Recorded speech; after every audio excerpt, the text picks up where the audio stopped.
Now, what's the FBI saying exactly about this security risk? So I think it won't be news to anyone in the industry. I think we've known for a while that chip and sign is not as good as chip and pin, and it's sort of just the best we can do right now.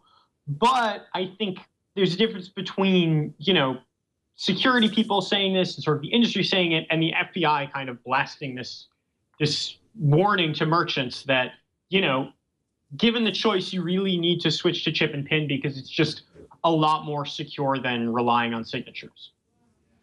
So, okay, why doesn't the U.S. just fully embrace chip and pin already? I mean, everyone else has. What's the real holdup? I mean, obviously, the point of sale upgrade systems and all that stuff aside, but really, like, what's up? Why haven't we embraced the real solution yet?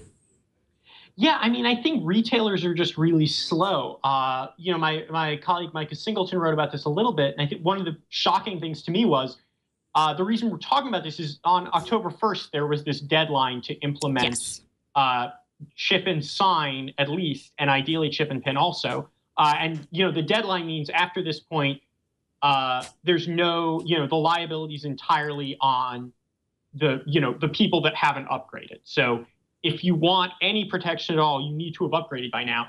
And it's something like 58% of retailers just haven't made the switch and are completely exposed. Which I think is really, I think if you're asking the question of why chip and pin hasn't happened when, in Europe, it's 10 years old, everyone has been using this for ages. I think the people who are implementing it would say, well, look, we can't even get chip and sign out the door. So how are we gonna get this whole transition? Having said that, I think, we should have. We shouldn't have chip and sign as a halfway measure. There's not really a lot to recommend it. Right.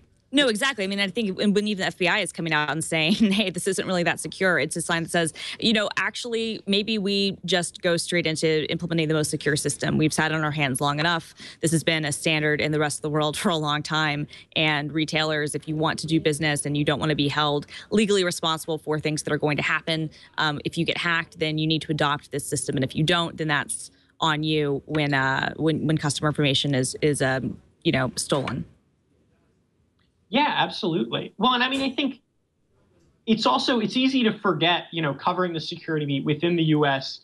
In the past 18 months, we've seen a huge string of, Target, Home Depot, all of these enormous hacks costing huge amounts of money, really from the same strain of malware, the back-off malware that just became available. And, a lot of people upgraded to protect against it, but not everyone did. And if you didn't, you got hit with it.